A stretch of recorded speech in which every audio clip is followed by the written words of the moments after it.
Hi, this is Alex Bryan, President of East West Associates. I want to thank you very much for joining our webinar about closing China operations, the dangers and the challenges of closing a factory in the current economic environment in China. It's currently changed the last 5 to 6 years. On the presentation today, we're going to have 7 parts. The first 3 we'll move through pretty quickly. Just for everyone's understanding, on the housekeeping side, if you have questions, please go to the control panel you have and click on the questions. That will allow you to send us a question over to us, and we'll take it from there.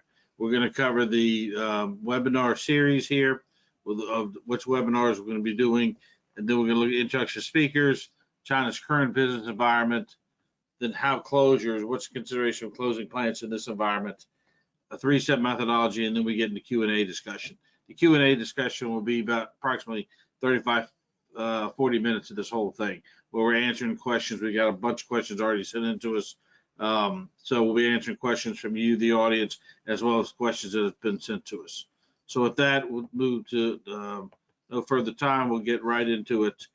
Brief introduction of East West, just so you know who we are while we're on the phone, while we're doing this. We are East West Advisors, and we're an operational firm advising companies on establishing and improving their international manufacturing operations and supply chains, right? And that really focuses on 4 areas. 1, global manufacturing and supply chain footprint, where, as we see today, we're doing a lot of planned closures, planned relocation, mostly from diversification from China into Southeast Asia, diversification from China into Mexico, and diversification into Southeast Asia, right? That's what our focus has been. Then we're going into next, operational and commercial performance, and that's going to focus really on working with Chinese companies or companies that have plants on the ground in China that are not seeing where they haven't been as active in evaluating the China operations. They don't know where their own China operation is against their competitors, how they're benchmarking against their competitors. And we're seeing some cases, we're seeing turnaround, we're involved in turnaround scenarios where the facilities are not running well. Third area is on supply chain. That's all aspects of supply chain, identifying suppliers, qualifying suppliers, setting up supplier transition work. And that's in China, that's in Southeast Asia, Mexico, elsewhere, but it's all aspects of supply chain. And we're seeing more companies moving to a supply chain that is reflective of their current business, and they're trying to get closer to their customer base. Because of COVID and the situation that happened after that, particularly freight forwarding, most companies are trying to set more regional supply chain. And the last area is human resources and risk management. And in that case, we're doing mostly a lot of executive search on the ground in our different locations. And mostly in there, we're hiring senior managers, general managers, plant managers, director of HR, director of production. And then we're doing quite a bit of interim general manager work for companies who are having to lay people off, may lose a general manager through fraud or corruption, or they may leave, and we're putting in one of our people in there to run that operation. And we continue to do our background checks. We've got ex-military and ex-police on the ground in the regions where we operate to do background checks on new hires and new suppliers. For East West, here's where we operate: the U.S., Mexico, Central Eastern Europe, China, and Southeast Asia. And we're talking about Southeast Asia, we're talking about Vietnam, Thailand, Philippines, etc. Here's just a representative sample of our client base here in the U.S. and Europe. On the webinar series, we will be putting on 8 webinars from now until the end of December. They're going to be targeted on China, Mexico, Southeast Asia, Poland, and they will be focused on the week. We had one this week was around site selection. We have one today around plant closures. That was focused on China. Then we'll have a series on Mexico, one on Southeast Asia, and one on Poland. So now we'll kind of get to the introduction of the speakers. Let me first turn that over. Dan McLeod. Dan, why don't you introduce yourself if you would? Sure. Hi, I'm Dan McLeod. I'm currently based in the U.S. Spent my career primarily in manufacturing management. Started as an engineer, process engineer, production engineer. Went through a variety of plant management roles, and then in the late 90s, moved to Shanghai. Had many companies were going there and setting up their first China operations, and I was there to oversee design, construction, hiring, and startup of a new facility in Shanghai. And that short-term assignment turned into 21 years, the majority of that in China, running factories and establishing supply chains, primarily in the chemical industry, but also a little bit in food and pharma as well.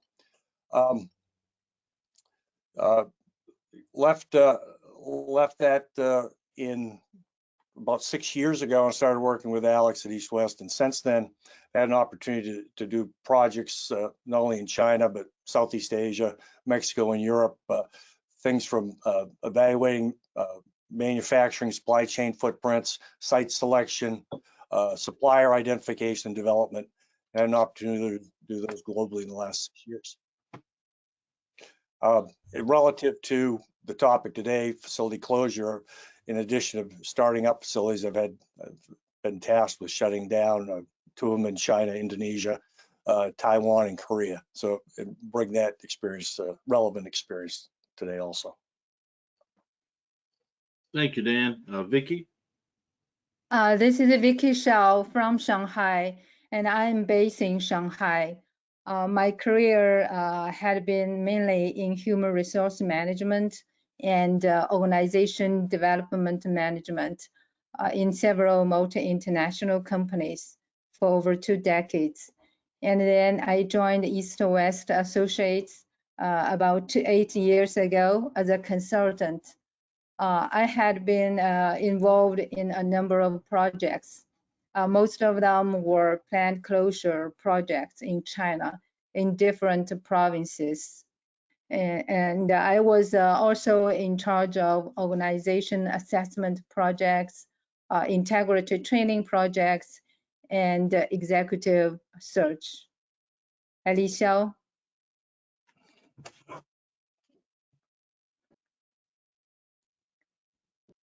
Alicia, would you like to introduce yourself? Yeah, you're on mute.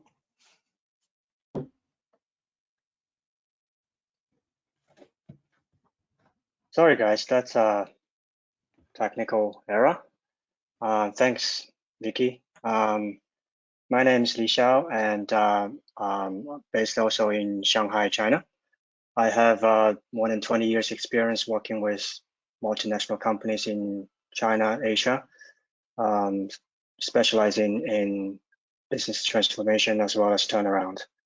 The last few years, I've worked with, mainly with merger and acquisition projects, restructuring projects, as well as interim general manager projects, primarily for US and European private equity firms, also mid-sized multinational companies. I also hold memberships in ATTA, Asia Transformation and Turnaround Association, plus AmCham, American Chamber of Commerce in Shanghai. Happy to take the opportunity to share some of our experience in closing China operations. Look forward to the session. Back to you, Alex. Great, thank you, Li Xiao, Vicky, and Dan. Okay, so now we're going to turn to part 4 here, which is really looking at what is the current environment, business environment in China, right? And because that's relevant to our topic today of why companies are closing. Dan, I'm going to turn that over to you and then let you take it from here if you would. Sure. And just to look back over the last 15 years, certainly it's been a buildup of conditions that are driving more and more companies considering exiting China. Statistic within the last few years, 100 different companies have announced their plans to, multinational announced their plans to leave China. So it's certainly a top topic. Starting about 15 years ago, you saw labor costs to increase and reduce competitiveness. A growing regulatory enforcement and complexity requirements that, particularly in the environmental area, which impacted companies both in their cost to operate and in some cases forced moves.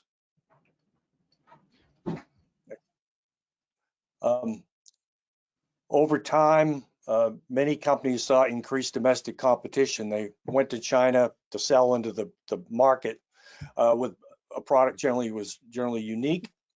Over time, the competition, the local domestic competition, has caught up and become very competitive. In most cases, usually undercutting on price and taking value out of the market. About 6 years ago, the central government published a China 2025 initiative. It's essentially manufacturing strategy for the country, focusing on higher value, higher technology sectors, and it would be providing, government support and incentives to those sectors, but also identifying national champions to further support. Along with that was mandates to buy from domestic companies. So it put foreign companies in China looking at the domestic market at a disadvantage. Trade tariffs, it's been several years now, but are still a hot topic. After an initial wait and see period, these have become baked in, and so it's caused a great deal of disruption, which I'm sure you all have your own stories on. And now it doesn't appear that that's going to change anytime sooner. And so people that may have hesitated are now thinking more seriously about looking at expansion outside of China. COVID-19 certainly was difficult for disruption of supply chains and increased freight and shipping costs, and really highlighted a weakness in a system that was relying too heavily on China or Asia. And so see more and more companies now looking to go with a regional supply chain, and that's driving these moves. And then most recently, the economy. The economy in China has been growing slowly, has been in decline. Targets of 5% this year, but it's likely to be significantly less than that, with a very weak real estate sector. And when you talk to people in the country, very concerned about the economy. And that doesn't speak well for U.S. companies that are there to sell into that domestic market. They can expect increased competition in that front. And so, companies that are looking to either expand or relocate to, where are they considering? Well, we did a survey of manufacturers in China a while back, and what we heard from them is that those companies that are considering that, nearly 3/4 are looking at other spots in Asia, followed by Mexico, and then back into the US.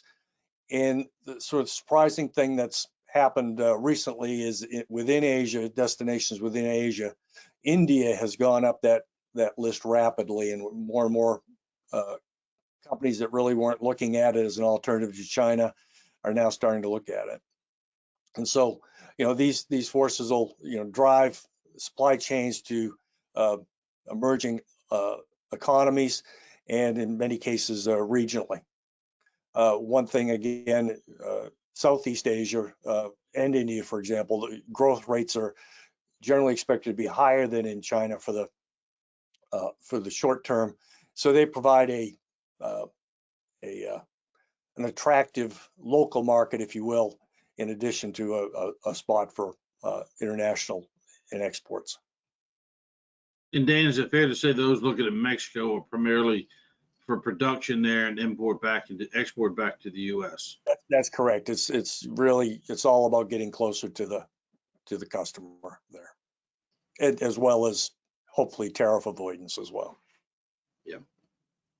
Okay, so now we're going to look at some of the considerations going on that are impacting actual closures. Now, East West has done 70 plus plant closures in China, right? So we know this is a core expertise of ours, but we want to kind of go through some of the drivers that are affecting this. So Li Xiao, I'll turn this over to you. Sure, Alex. Based on our experience and knowledge in China, we can see there are 7 key drivers impacting our decisions towards closure, relocation, and downsizing. And we can see the first 3 are quite passive due to the government or the local regulations trend. There's urban renewal, government mandates on pollution, plus the government mandates about industrial park clusters. All these have affected our multinational companies to consider the above, the closure, relocation, and downsizing, especially in the past 5 to 10 years in East China. And now more and more shifting towards the next four factors, especially number 4, it happens, merger and acquisition happen more to private equity firms. Some of our clients already gone through the consolidation. So naturally, the closure and also relocation will happen after that. And because of the geopolitical reasons and the current tariff cost pressure, as well as the movement of the customer and also supplier, these also give multinational companies a reason to consider the closure and the relocation. Thank you, Lixiao. Yep. And talking about the challenges we're facing.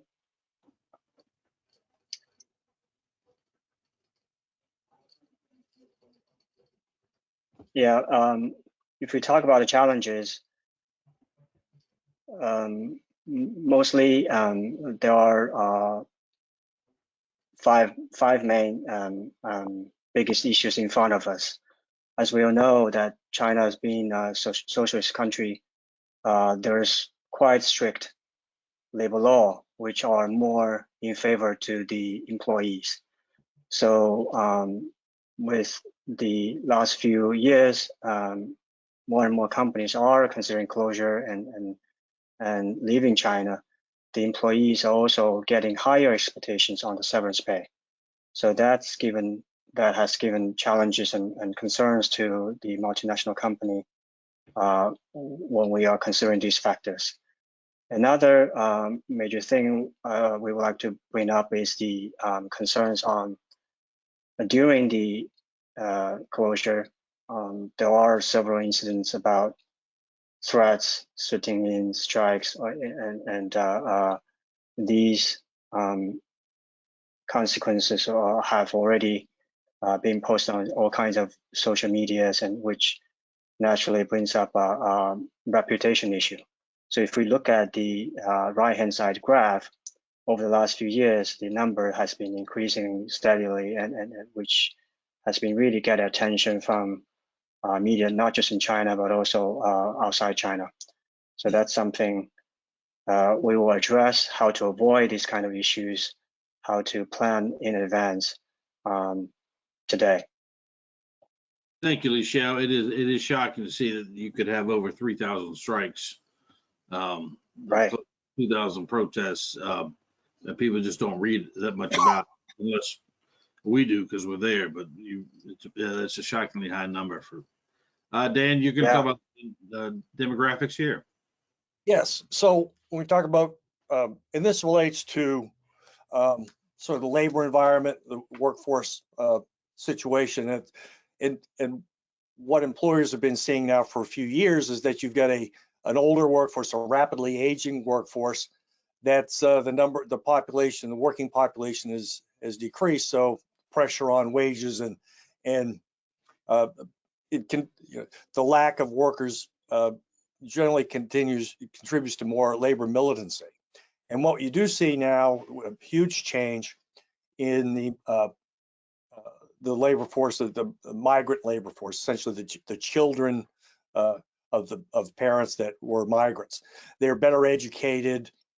They have much different expectations, where years before the migrant workforce was a short-term thing, earn money, go back and work on the farm as you get a little bit older. These folks aren't doing that. They're in the city for a long time, and they plan to be there. So they're a little more sophisticated, and they certainly know they're starting to learn their value in the workforce. Next slide. And physical threats are a reality. It can be a reality in poorly managed shutdowns. And there's anything from the normal disruptions such as sit-ins and blocking of gates. But we see more cases where the management team is held in place until they're to negotiate for concessions, or generally more money around severance, and in case of personal threats during this period of time is coming up. So protection of personnel is a first priority, and then we also take seriously the threat of company assets. You've got work stoppages, certainly could reduce your production, your profitability, sabotage to equipment, and then fraud and theft of materials. We're seeing an increase of this as the economy has gotten worse the last few years. People we talk to in the industry in the forensic accounting business of seeing increased cases of that, and we've been involved recently in situations where we've had to help the company replace their management team because of wide theft fraud. Okay, Alex? Yeah, very true, Dan. We've seen a lot more of this over the last 5 to 6 years. The economy has gotten so much tougher. Okay, so now we're going to move to kind of our 3-step methodology of how we're addressing the 70 plus factors we've closed, and then we're getting into the Q&A of all the questions. So Dan, why don't you briefly explain, if you would, that methodology, just as a basis for discussion. Yeah.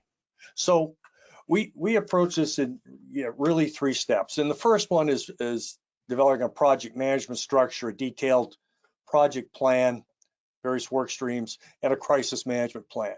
That planning phase is certainly the most work involved, most amount of effort.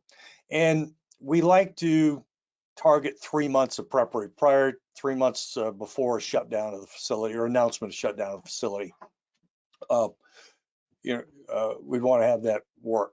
Second phase is the day of, so it's a few days before and a few days after, where we actually announce the facility shutdown, be able to inform people of their benefits, the severance that'll be paid, and with the intent to get a sign off by all those employees on that day. And typically that we've developed we would develop an incentive so that if you sign within the first day after the announcement, then you receive some sort of incentive, and that decreases as further away you got. So you incentivize to bring this to conclusion.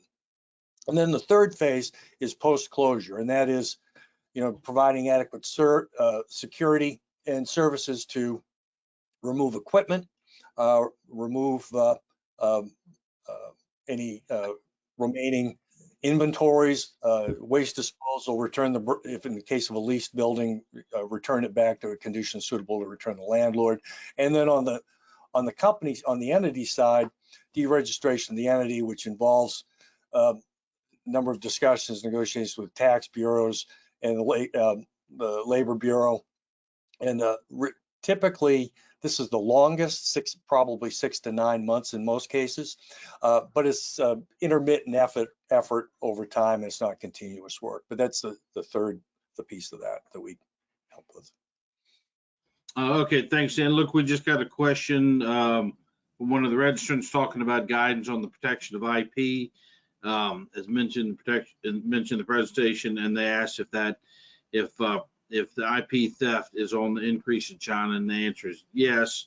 And as far as guidance on the theft of IP, we'll be covering that later on the next several slides. So happy to, so just want to address that question from that registrant. Okay, so now on the Q&A discussion, we've kind of gotten questions on these kind of core topics, as well as additional questions we'll be getting. I think first, maybe we'll just talk about the danger, strikes, violence, etc. Lixiao, why don't you, if you would, just address some of that, and then some of the risk management issues, which also addresses the question here about protection of IP. Sure. As we can see from the previous presentation, there are quite a large number of incidents happened and it created risks and problems for both employees and companies. Well, of course, we can talk about why employees are doing all this. What we should be aware of is the employees, their biggest attention is actually not to create damage or loss to anyone, but rather they will try to get their severance and try to get their security. Because there are certain examples that the companies just left or closed down, the management left without talking about any other severance or solution to the employees. So given that kind of background, that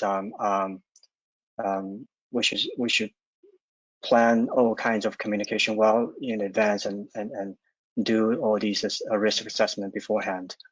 Another thing is, one example, we recently did one project.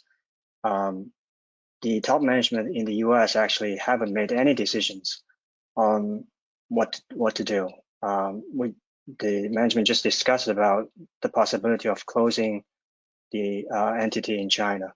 However, the shop floor workers heard it somehow, and this definitely created huge problems and issues and crisis among the whole group, and created issues for the local middle management as well, because they didn't really know what happened and what to do.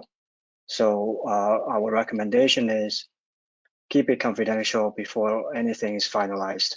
Once it's finalized, or in the headquarter level, we need to immediately discuss with the local management in China to have very detailed analysis and a plan, so they can make the next steps ready before the shop floor people or the external stakeholders got aware of this situation. So that's why risk assessment is really, really critical along the steps. There are several factors that we can look into. I will briefly talk about. First of all, it's assets related. Assets can be not just hard assets, inventory, capital assets, IT, security, safes, but also includes invisible assets, people, IP, and knowledge. Other than this, some other issues that or aspects we need to look into are, let's say, legal documents, very, very important, very, very critical, such as jobs and certificates. And some other communication we need to do is, we'll probably address later, is the authorities and also customers, suppliers, and also internal safety. We need to be careful with that as well. That's a good point. I know, Vicky, you and Li Xiao were talking. Vicky, you were talking about the risk assessment and kind of the production plan, the equipment, the people. Can you talk about that some? Yeah, we do assessment, risk assessment when the company want to make decision on closure. So if you have a good risk assessment, you probably will avoid strikes and violence, sitting in those worst cases. So based on our experience, risk assessment, we break down to the 4 sectors. The first is production. So when you want to close the factory, you probably want to keep the production regularly until the last day, the shutdown day. So you would like to prepare plan A for better case. People will come back to work, even the message leaking, they will continue work.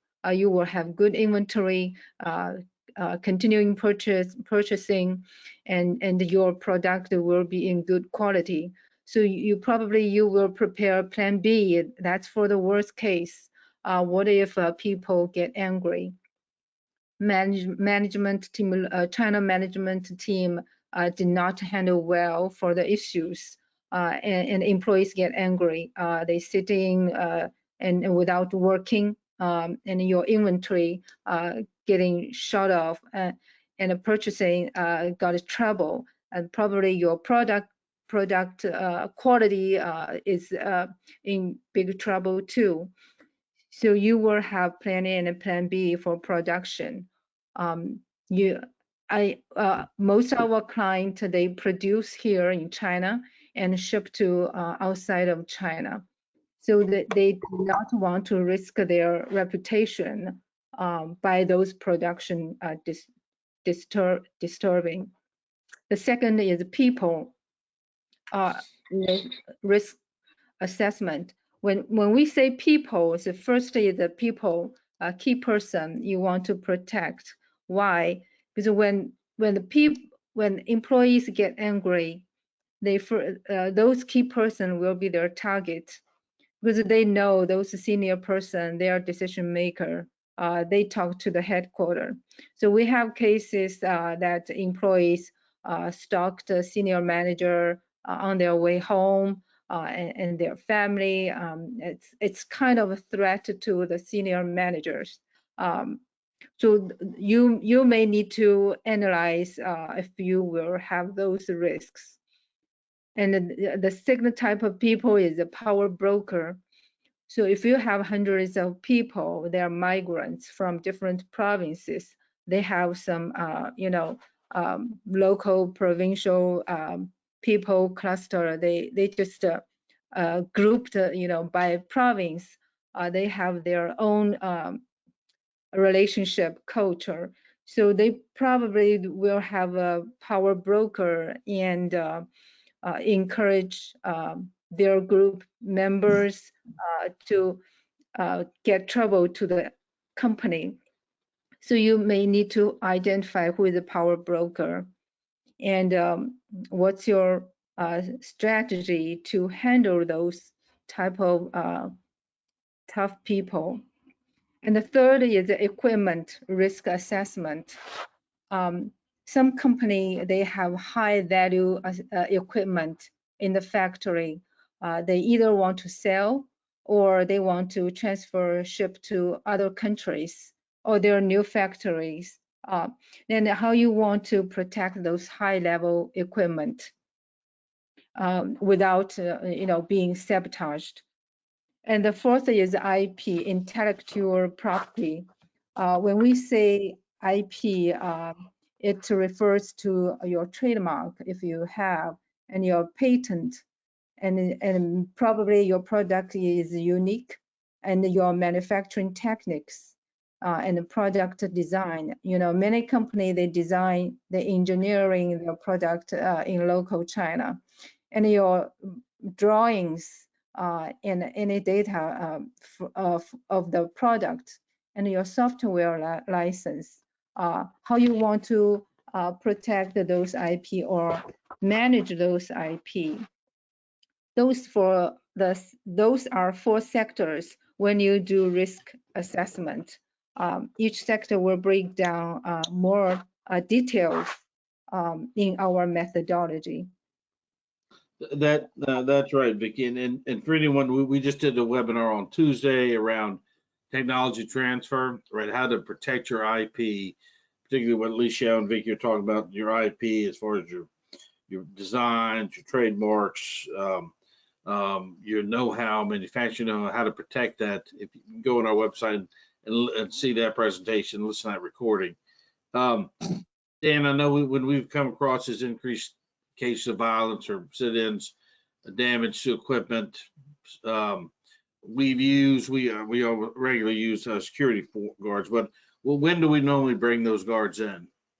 Well, we would normally do a walkthrough, risk, as survey the site, say a week or two in advance of when an announcement is going to be made, and then we would arrange for additional security staff starting the day before, and again, to get comfortable, try to be as invisible as possible. Don't try to stand out, but to the other employees, but to be there, but get in a little early to talk to the local police office and make yourself known what's going on. And then that would continue through the announcement period, the next few days, and then a decision, would normally make a decision to add some level of increased security in the factory while it's being decommissioned. And one of the things, we are normally concerned about it, and we bring in outside security even to supplement the factory's own security, is that often the factory security people are more aligned with the employees than they are with the management. And so you need additional oversight in that case. That's true. Particularly things get out of hand on the equipment and such.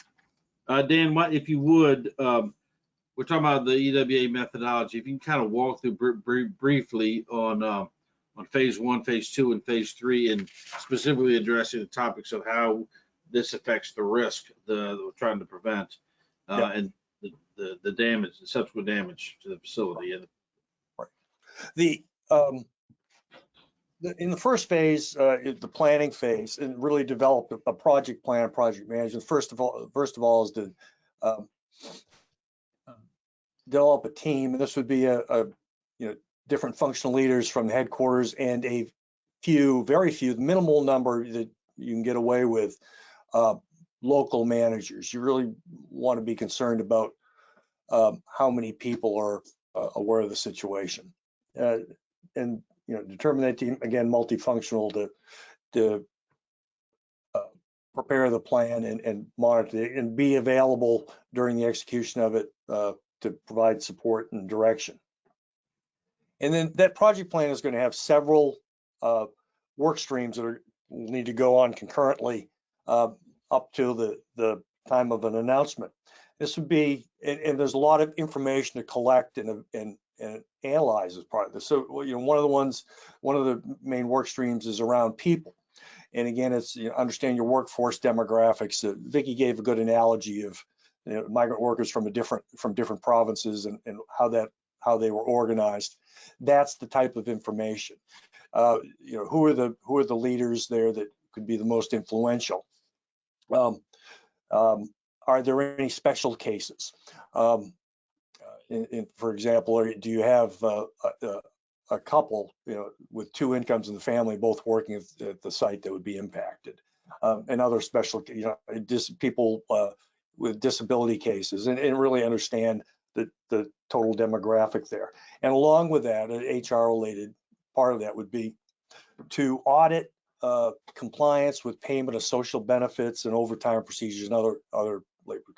We find that particularly, sites that may have been acquired in the not too distant past, that there are problems with payment of social benefits, and that will be collected after the closure, and it will be it can be a very significant amount of money.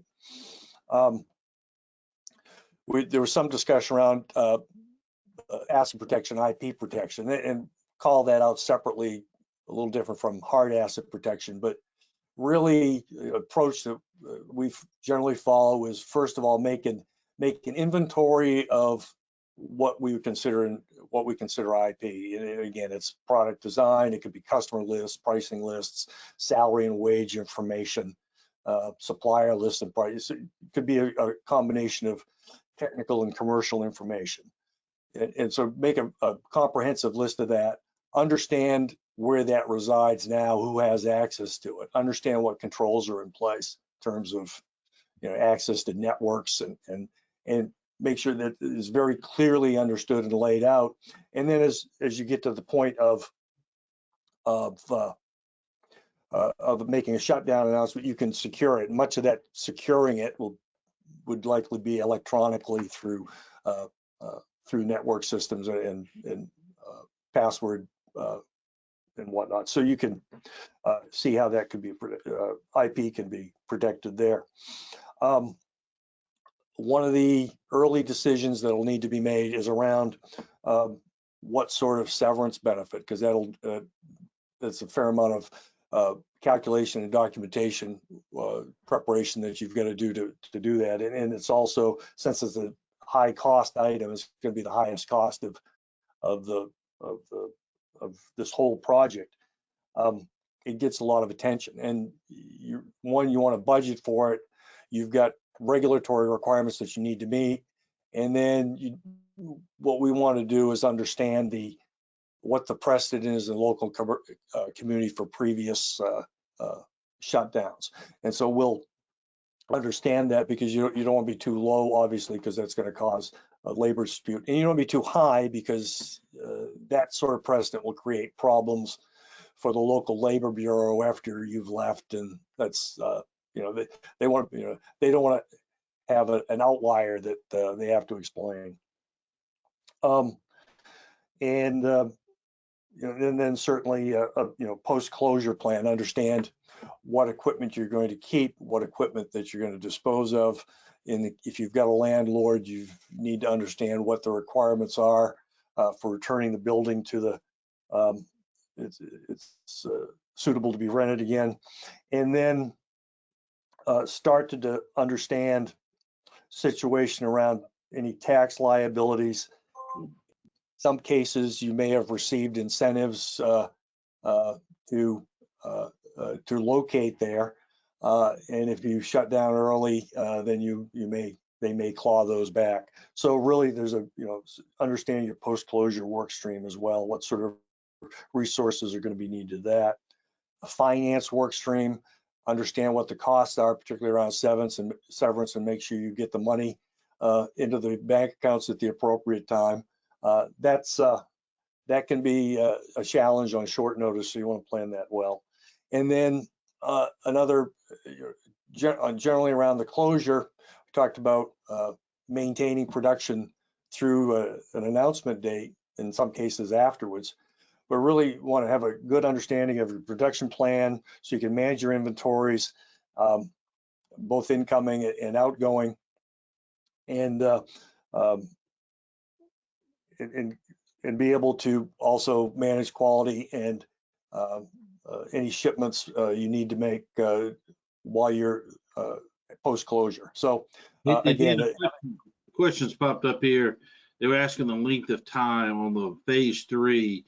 That's gonna be what, that'll go from 6 to 9 months, although it's getting faster. Right, it'd be about 6 to 9 months, yes. And phase 2 is really that day and 2 weeks around it. Yes, that's right. Okay, and then the front end piece where the planning is, most of the work is, that's about 2 to 3 months of the front end. Right, that's correct. Okay, and then the second question here, Vicki, Lichelle, you all may take this. They're asking, are there specific regulations, right, whether it's central government or provincial government regulations with regard to headcount reduction for closures? And I think that means notifying, like the 20% we've talked about. Vicki, can you address that, or Lichelle address that? Regarding notifying employees, notifying government, right? Yeah, notifying. needs notification to government. Notification to government. When in closure cases, the first government you need to contact is your local labor office authority. You may want to understand their interpretation to labor laws or their local regulation or practice or local practice. So each province, each county, they might slightly different, but you have to respect their consultation. So you may want to make an anonymous call to understand their answer to your questions, so you know what to prepare. In the labor laws, if you close the factory, you don't need to notify any government. But when say that that's completely closed, that means you let all the employees gone. But in the real life, it's not possible. You still need a small group to handle the left things, to clean up the remaining things. So in that case, it doesn't, theoretically, it doesn't exist. You don't notify labor office. So it did not exist. So you have to notify labor officer in advance. But how long? You can make an anonymous call to understand the time frame of notification. So the second is union, labor union. Some company, they have their labor union. You need to contact your local labor union. In some cases, local labor union authority, they request a company to file the closure plan at their office. So you need to understand their procedure. Of course, the same thing, you can make an anonymous call to understand that. Just to show your respect to local authority. At the same time, understand their practice, and you have to respect their practice. That's a good point, Vicky. I mean, as many as we've done there, we've seen some wide discrepancies on practices among the different provinces, and they've all got their own reasons for doing it. It's one thing what the law says and then the implementation of it. You got to meet the law, but you also got to meet what the expectation of local government officials are. And that kind of takes us into that third question, which is when we're doing these planned closures, right? When we're doing these, what are the government agencies we've got to deal with, right? Because that is critical to the process, right? And you're going to have to deal with the government agencies in phase 1, phase 2, and phase 3. Sometimes you're dealing with one government agency more than once. You may deal with them in phase 1 and phase 3. Alicia, how can you talk about that? Some of the government agencies we're dealing with and what they're asking for, how we're dealing with them. Yeah, sure, Alex. Before we go down to this question, I like to bring up another aspect, because sometimes we think government agencies will be a roadblocks to our projects and to our process. But in many cases we are dealing with, we actually worked very closely with government agencies. They can be of our help, and they can actually offer consultation, as Vicky mentioned. So if we take it as a more proactive way and do keep the close contact with them, and they can actually add a tremendous value to the whole process. So, but get back to this question. There are several agencies we will deal with, especially Labor Bureau, as many of us already mentioned. We will need to deal with them in both phase 1 and phase 2, because there's a number of policies and regulations we need to figure out, and then to do some study and to work along with our internal organization. And in phase 2, when we do the announcement, when we do the town hall, we also will get some kind of support from Labor Bureau and to get the alignment together with them. And the other important government agency is Tax Bureau, because we sometimes will get hiccup with them. We don't really know what the tax implication is. What if we have fulfilled all the tax liability on the, is any issue left behind, which we will know. So again, we need to work with tax agency on both phase 1 and also phase 3. Other than these two, customs we need to deal with. If we need to ship out some of our equipments, inventories, or any valuable goods outside China, and that mostly happen in also phase 1 and phase 3. And then MOFCOM is more on phase 1, because we need to understand all the local requirements. And for some special industries, let's say food and pharma, we may need to get some understanding from FDA, local FDA. If it's chemical industry, we may need to get some understanding from dangerous goods and environmental related authorities. Another important authority we need to bring up is the PSB, Public Security Bureau. This is a very, very sensitive part of our organization, because that will need to work along especially during the town hall session. Yeah, and you may want to explain who the PSB is. Yeah, Public Security Bureau, they are mainly supporting us when there is an emergency or when there is a danger in front of us.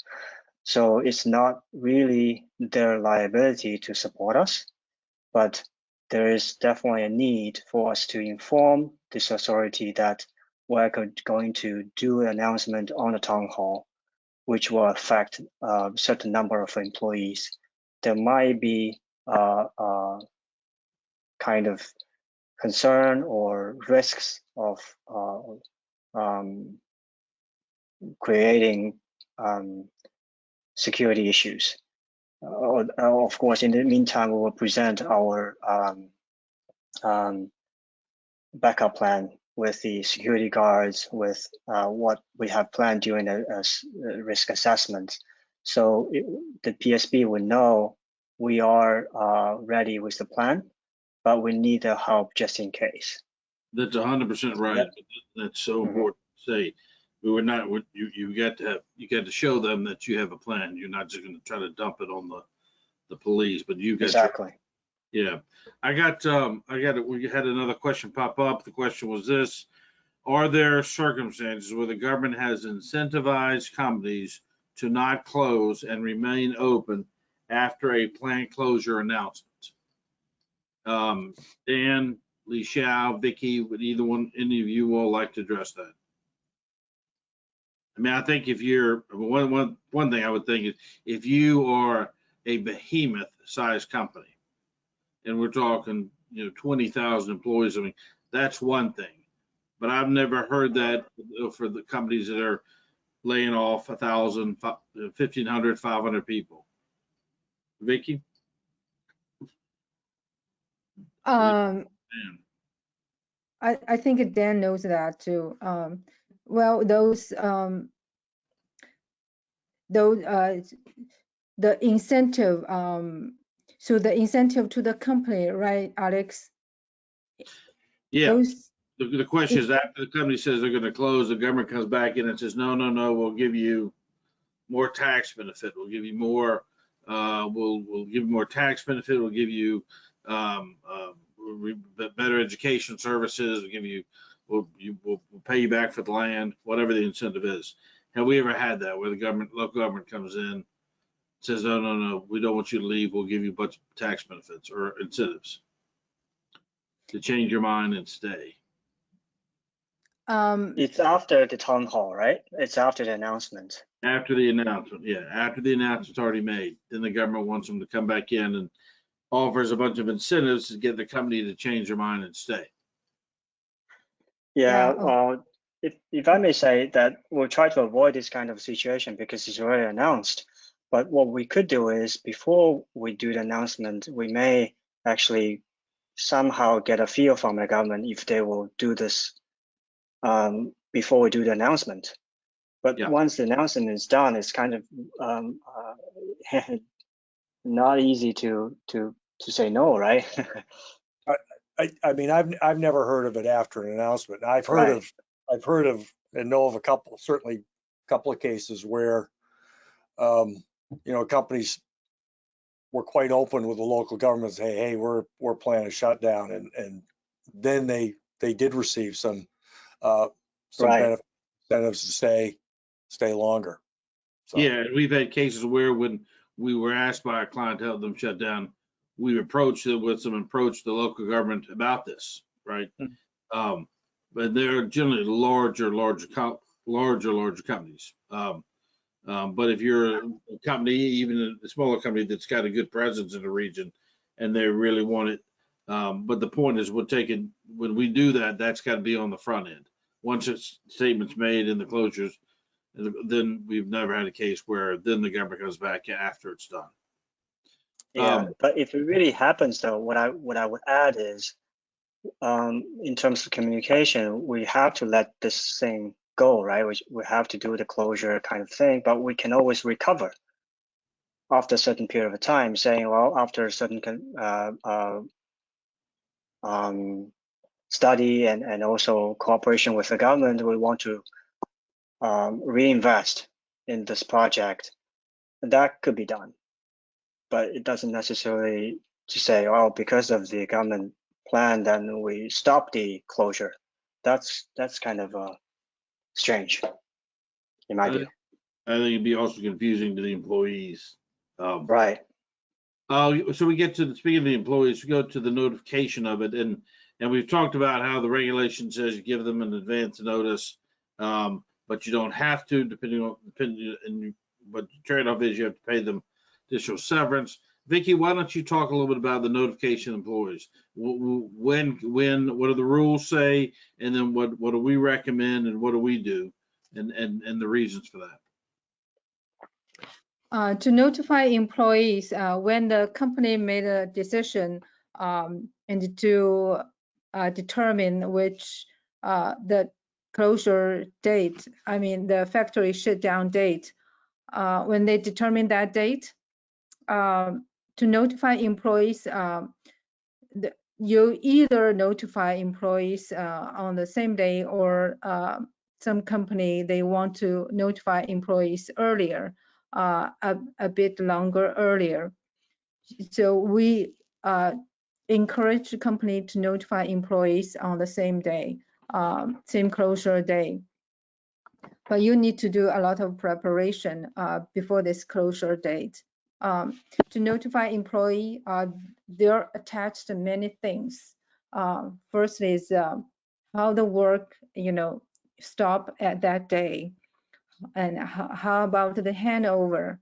How about the production, stop? And how about people's access to the company?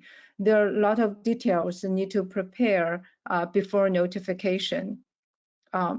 Vicki, there's one question that popped up, which was, when do you have to notify the employee? Do you have to notify them in advance, or do you have to notify them that day? And can you address that a little bit? Yeah, notify employees. We encourage company to notify employee on the same closure day. Why is that? Because if you notify employee on that day, so employees will not have any access to the company. So your equipment, your some management team, they will not get trouble. If they continue working there. If you notify earlier, in some company they notify earlier, they notify employees and continue the production. That will involve lots of risks. I can explain that exceptional case, but in Vicky, but the trade-off is if you notify them the day of, the trade-off is you owe them more severance. Yes. Yeah, if you notify the same day, yes, based on the labor laws, you should give employees a 30 days notification. If you cannot do that, you will in lieu of 1 month salary pay. And it's so fair, that's the labor laws. Yeah, and it's fair to say, I mean, one of the reasons we do that is also if you've got employees that have any history of violence, or if you've got employees that are older, 40, 50-year-old, particularly men, welders, I mean, you're going to find people who may not be able to find another job, and they're going to take that frustration out on someone. And the more that's the company's strategy to set up a severance payment. So that's a different, that's another topic, how you want to give your employee severance payment. The legal requirement is N+1. In the service year, 1 service year, pay 1 month salary. +1, that one is notification. If you do not give 30 days notification period, then you pay 1 month salary. Right.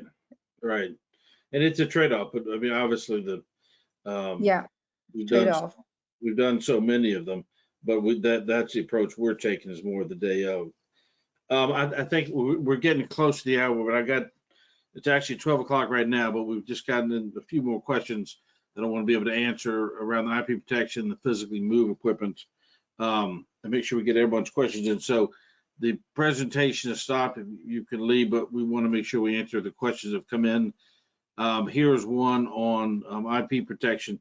And it was asking specifically around the lists like manufacturing processes, right? Sales lists, commercial lists, like who the customers are, what the prices are, what's the organizational structure, and how do you protect that, right? We've talked about the hard assets, the equipment and such, but on the softer assets, Dan, what are your comments on, what are your thoughts on that? Because that's really where a lot of our clients have their value. Yeah, and much much of that is access to common systems, ERP system, particular. So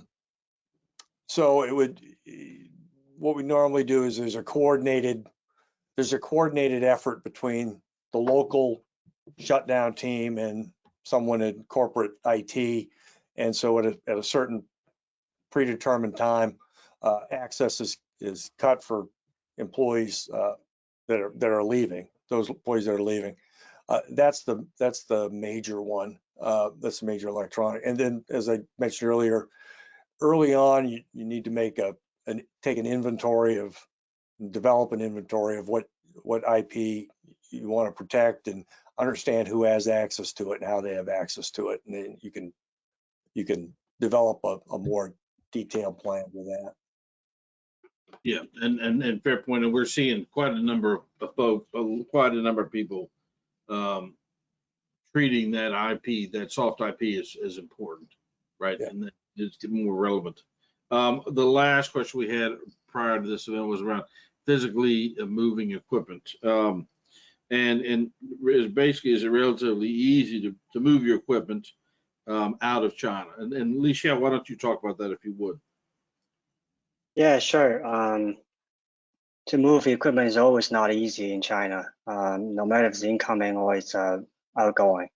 So they definitely need some kind of preparation to ensure there's no hiccups during the process, there's no challenge from the customs or from the MOFCOM. And also the other way that we need to make sure that the receiving country or destination has no problem to receive them. Because as we know that Vietnam and Thailand have certain requirements already on second-hand machinery. So that's something we also need to take care of from the other end. But in China-wise, MOFCOM publish technology export prohibition and also restriction list. It pretty much defines what kind of technology, what kind of machinery or process is not allowed or is restricted to be exported. So I would recommend our multinational company to refer to that list to see is there any sensitive machinery or equipment on this list or involved. It has actually 30 pages, cover some sensitive industry we're talking about these days, like semicon industry, aerospace industry, and shipbuilding industry. So if we are on that list, it may worth definitely attention and try to get connected with the authority and to understand what exactly that means. How do we plan that accordingly? So another reminder is before we go to the customs or initiate this process, try to make sure that all the tax and debts are cleared. So we will not be stopped because of other issues that so it may affect the shipment process. Yeah, that's a fair point. And a lot of the countries where we're going to, our clients are relocating, say, to Vietnam, Thailand, Mexico, right? Those countries have their own rules on equipment and used equipment. And if it's over 10 years, they may not accept it. Right. But that's a fair point. And MOFCOM does have their own rules, and those are geared toward maybe semiconductors, aerospace. But it's not, in other words, it's not a slam dunk. You can, and some of the stuff in MOFCOM is a little surprising. So your points well taken, Lixiao. I know that we are already 5 minutes past it. So we've covered all the topics. The questions that have come in, we didn't get to, we will follow up with you in email and a voicemail. But thank you all. As you all know, you'll be getting a survey. Please fill that survey out, and then we'll be forwarding you a copy of the presentation and the webinar recording. Thank you so much. And so now ends the webinar around plant closures. Thank you.